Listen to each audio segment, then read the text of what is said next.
Olá, sétimos anos, estamos de volta, agora com matéria do segundo bimestre, tá? No primeiro bimestre, vocês viram o processo de regionalização do Brasil, né? Os pontos extremos, tá? Nós vimos o Brasil em 5 regiões, nós vimos os pontos extremos ao norte, ao sul, a leste, a oeste.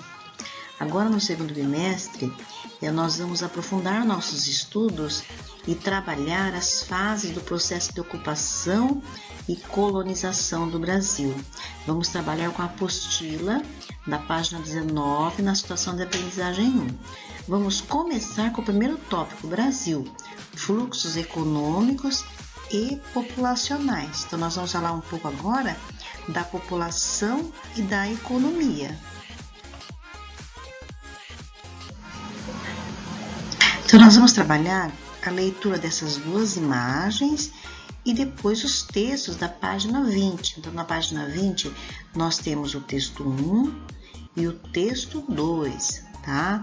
No primeiro texto, nós vamos ver, vocês vão fazer a leitura atenta e nós vamos ver que o Brasil começou a sua colonização, né? Em 1532, com a fundação de São Vicente. Mas o processo de colonização mesmo vai começar com a divisão do Brasil em capitanias hereditárias, que eram lotes de terras que eram entregues a donatários. Então, esses homens vinham de Portugal, eram incumbidos pelo rei, né? E eles tinham que tomar conta desse lote, certo? Cobrar impostos, capturar índios, plantar, colher. Então, ficava a encargo deles o cuidado. A de São Vicente ficou para Martim Afonso de Souza, tanto que em 1532 foi fundada a cidade de São Vicente, que foi a primeira cidade do Brasil, né? E a de Pernambuco ficou para Duarte Coelho, tá? Então, com essas capitanias, Portugal deu início à colonização do Brasil. Vocês devem ter visto isso já em história também, tá? E lá no texto 2, vocês vão ver que a ocupação portuguesa no Brasil foi em caráter exploratório. O que era isso? A exploração, né, do que tinha aqui de riqueza e que era levada para Portugal, tá?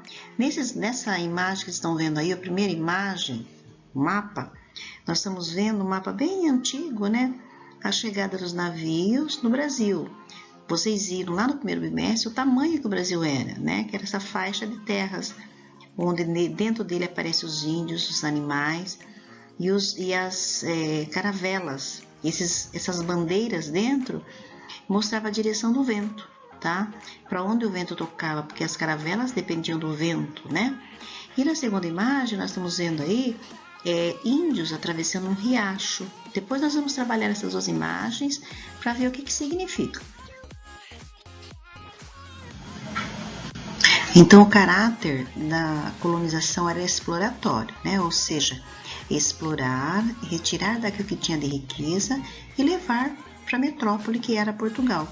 E essa colonização foi baseada na submissão e extermínio de milhões de indígenas que já viviam aqui. Então, o processo, todo o trabalho era feito por eles. Eles é que cortavam o pau-brasil, empilhavam, colocavam nos navios, né? Então, esse processo de colonização do Brasil foi igual das colônias espanholas, onde viviam os incas, os maias, os astecas, eles também. Só que lá tinha muito ouro, muita prata. Então, esses índios, incas, maias e astecas, eles trabalhavam explorando, retirando a prata. E também foram exterminados, morreram, contraindo doenças, foram sacrificados. E aqui no Brasil foi a mesma coisa com os nossos indígenas, né? Então, teve um caráter semelhante à colonização espanhola.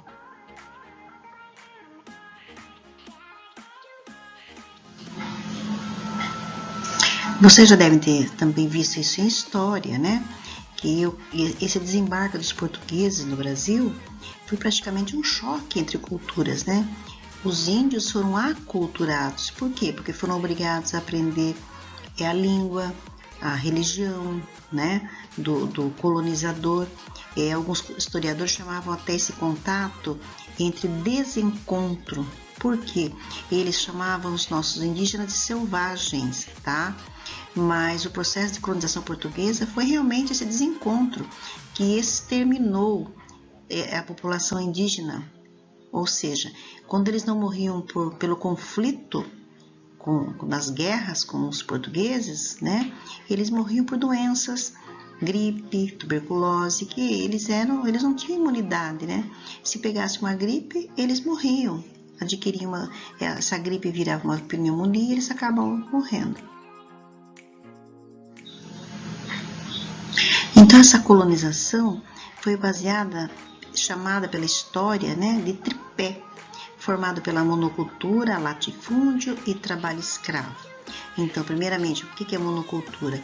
Eram grandes áreas, né, com somente um tipo de cultura.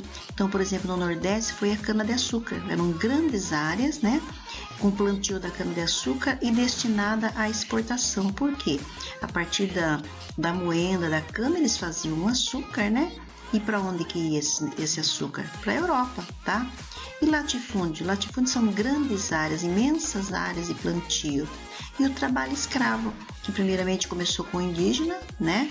Mais tarde foram trazidos os negros escravos para trabalhar na cana-de-açúcar, porque o índio não se deu bem, não se acostumou, morria com muita facilidade, né? E o negro escravo era mais forte para o trabalho.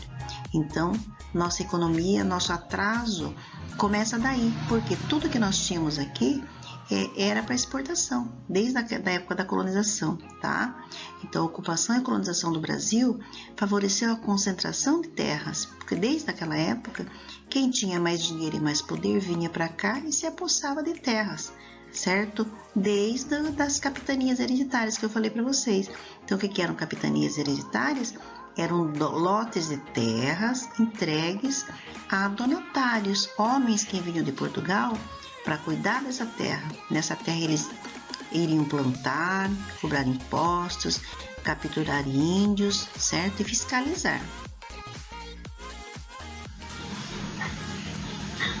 Então vejam bem, as grandes propriedades já eram voltadas para o desenvolvimento dessas monoculturas que eu falei para vocês, que eram grandes áreas com somente um produto, né? Então, no Brasil, a monocultura do Nordeste foi a cana-de-açúcar, certo?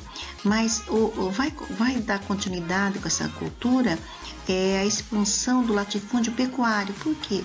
O gado. Então, o gado era utilizado para girar, para mover as moendas, né? E com o passar do tempo, esse gado começou a ser utilizado para a pecuária. Eles começaram a utilizar a carne do gado para o alimento. E essa produção de gado foi crescendo, né? O gado foi se expandindo, certo? E as outras culturas também. Então, cresceu com isso.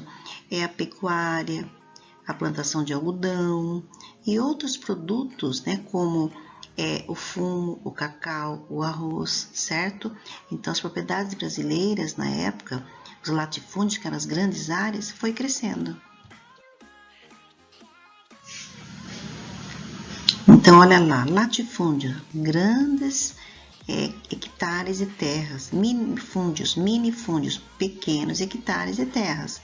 Então, esse latifúndio, quem é que trabalhava? Qual era a mão de obra? Mão de obra escrava. Tá? E técnicas rudimentares, técnicas antigas, com animal arando a terra, né? E homens plantando, animal arando. Então, a produtividade era baixa, né? E tudo que se produzia era para exportação, tá?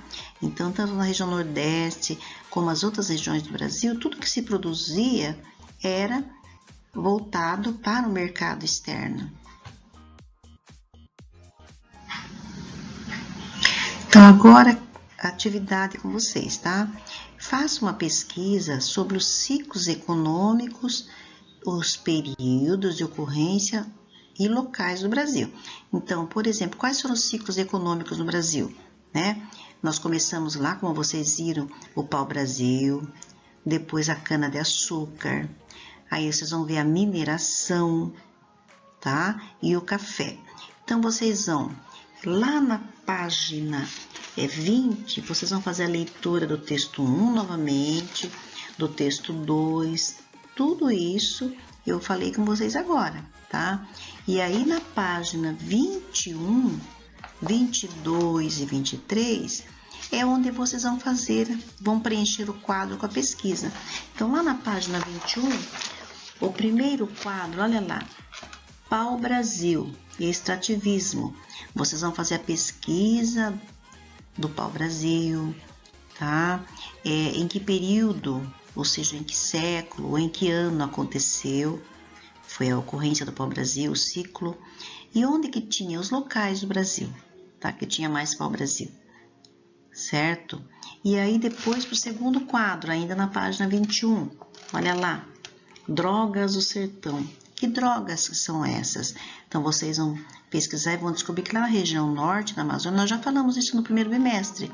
As drogas do sertão, os remédios, né? Novalgina, cacau, canela, castanha e outros remédios que os índios usavam muito e que hoje a gente usa, nós compramos em farmácia, mas é feito de uma erva, né? Por isso, drogas do sertão.